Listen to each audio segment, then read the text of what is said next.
చేస్తారు. బాలయ్య ఇలా తిప్పి పట్టడంలో ఎంత టెన్షన్ పడతానో మీకు తెలియదు, కానీ మీ అభిమానం అటువంటిది. తిప్పితే కరెక్ట్గా వచ్చి చేతిలోకి పడుతుంది. మీరు కోరుకుంటారు, నేను ఒక్కటి కోరుకుంటాను, మీరు ఎంతో లక్షల కోట్ల మంది కోరుకుంటారు దీన్ని ఇలా పట్టాలని. తిప్పి మీ అభిమానానికి నా శిరస్సు వంచి నా కృతజ్ఞతలు తెలియజేసుకుంటున్నాను. ముఖ్యంగా ఈరోజు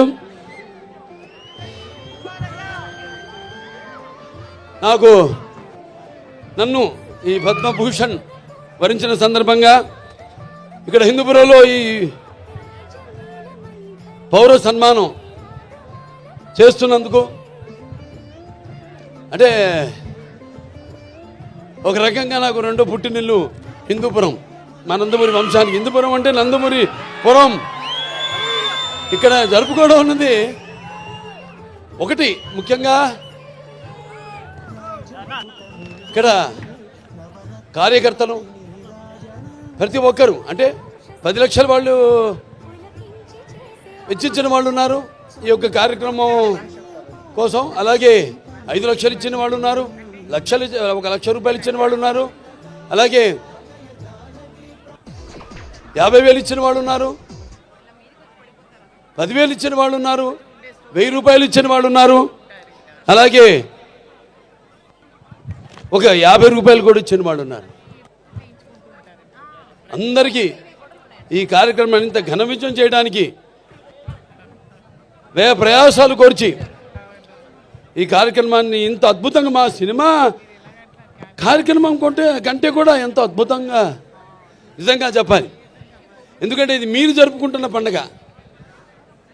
అది నేను ఒక సంధానకర్తని భగవంతుడికి. మీకు నాకు పద్మభూషణ్ రావడం అన్నది అది మరి మీరందరూ కూడా దాన్ని మీ సొంతంగా భావించి, ఎలాగైతే నందమూరి నాన్నగారు తర్వాత అన్నయ్య హరీష్ గారి తర్వాత నన్ను ఇక్కడ మీ వాడిగా, మీలో ఒకటిగా, మీ గుండెల్లో నాకు మీకంటే కూడా చెప్తాను, నా సంగతికి వస్తాను, నా గుండెల్లో సుస్థిరమైన శాశ్వతమైన స్థానాన్ని మీరందరూ ఏర్పరచుకున్నందుకు మీ అందరికీ, నా హిందూపురం కుటుంబ సభ్యులందరికీ, హిందూపురం పుర ప్రముఖులకి, అలాగే హిందూపురం ప్రజానికానికి, అలాగే నా అభిమానులకి, కళాభిమానులకి, కళా పోషకులకి, అలాగే పాత్రికేయులకు, ప్రతి ఒక్కరు కూడా నా హృదయపూర్వక ధన్యవాదాలు తెలియజేసుకుంటున్నాను. అది నా పూర్వజన్మ సుకృతంగా భావిస్తున్నాను. భూషలు కావు భూరి మేయంగత తార హారముల్ భూషిత కేశ మృదు పుష్ప సుగంధ భూషలు కావు భూరి మయాంగత తారముల్ భూషిత కేశ మృదు పుష్ప సుగంధ జలాభిషేకములు భూషలు కావు భూషములిచ్చు పవిత్ర వాగ్భూషణమే భూషణము భూషణములు నశించు నన్నీయున్ అన్నారు. అంటే ఒక పద్మభూషణ్ ఇక్కడ ఎంతమంది నా శాసన మండలి శాసనసభ సభ్యులైతేనేమి, శాసన మండలి సభ్యులైతేనేమి, అలాగే లోక్సభ సభ్యులైతేనేమి, రాజ్యసభ సభ్యులైతేనేమి, నా అందరున్నారు నా సహచర. అంటే వాళ్ళందరూ పలికిన ప్రతి మాట, అంటే మీ అందరూ మాట్లాడినట్టే మేమంతా మీ ప్రతినిధులం, మీ సేవకులం. రామరాజ్యంలో డైలాగ్ ఉంది, ముందు ప్రజల్ని సేవించడం అని, ఆ తర్వాతే రాజు అని. సో మీ అందరికీ ఒక్కొక్కరికి మీరు మాట్లాడిన భూషలు కావన్నాను, నా భూషణములు ఏవైతే ఉన్నాయో అవి ప్రతి ఒక్కరు ఇక్కడ విచ్చేసిన ప్రతి ఒక్కరు కూడా ఈ స్టేజ్ మీదకి వచ్చి మాట్లాడినట్టుగా నేను భావించుకుంటూ, మరి ముందుగా నాకు ధన్యమైన జన్మనిచ్చి నన్ను మీ అందరి గుండెల్లో ఆ మహానుభావుడికి స్వరూపంగా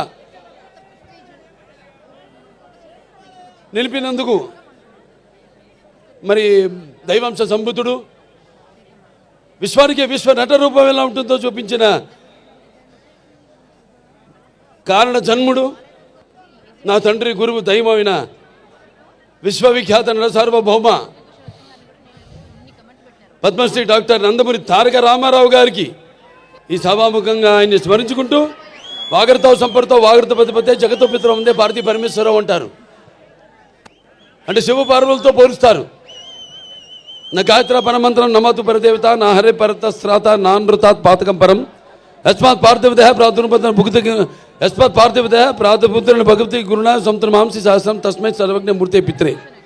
సో ముందుగా పుణ్య దంపతులకు వాళ్ళ బిడ్డగా నన్ను పుట్టించినందుకు ఆ భగవంతుడికి నాకు కృతజ్ఞతలు తెలియజేసుకుంటూ మరి వాళ్ళ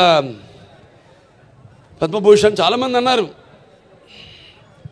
చాలా ఆలస్యంగా ఇచ్చారు మీకు అని. నేనన్నా కాదు సరైన సమయంలోనే ఇచ్చారు. అంత దైవలిఖితం. ఏది జరిగినా నా జీవితాలు అన్నీ కూడా సంఘటనలు కూడా అలాగే జరిగినాయి. నేను అటు cancer hospital Basavataraka Indo American cancer hospital research institute chairman అయితేనేమి, లేకపోతే ఇటు ఒక శ్రీరామరాజ్యంలో రాముడిగా వేయడం ఏంటి, వేషం వేయడం ఏంటి, అలా ప్రతిదీ నా జీవితంలో ఎంతో సారూప్యం. నా నిజ జీవితంలో సంఘటనలకి నేను సినిమాలు చేసిన పాత్రలకి ఎంతో సారూప్యం అలా కలిసి వచ్చింది నాకు. నేనన్నా లేదు ఇదే సరైన సమయం. ఎందుకంటే నాన్నగారిదేమో శత జయంతి జరుపుకున్నాం, ఆ తర్వాత నాకు వచ్చింది. ఆ తర్వాత నేను 3వ ఎమ్మెల్యేగా ఎన్నికయ్యాను, ఆ తర్వాత నాకు వచ్చింది. ఆ తర్వాత Basavataraka Indo American cancer hospital research ఇన్స్టిట్యూట్కి చైర్మన్గా 15వ సంవత్సరాలకు అడుగుపెట్టాను మొన్న మార్చి నెలలో. ఆ తర్వాత నాకు వచ్చింది. అలాగే 4 సినిమాలు వరుసగా హిట్లో, అఖండ కానీ లేకపోతే వీరసింహారెడ్డి కానివ్వండి, నెలకొండ భగవంత్ కేసరి కానివ్వండి, ఆ తర్వాత డాకు మహారాజ్ కానివ్వండి, 4 సినిమాలు హిట్ల తర్వాత దాని తర్వాత 50 సంవత్సరాలుగా హీరోగా ప్రపంచంలో ఎవడు లేడు. 50 సంవత్సరాలు హీరోగా మధ్యలో క్యారెక్టర్ ఆర్టిస్ట్గా దారి మరణమో అలా జరిగిందేమో కానీ వాళ్ళ క్యారియర్లో 50 సంవత్సరాలు హీరోగా నాకు నిలబడటానికి శక్తినిచ్చిన నా తెలుగు జాతికి నా కృతజ్ఞతలు తెలియజేసుకుంటున్నాను.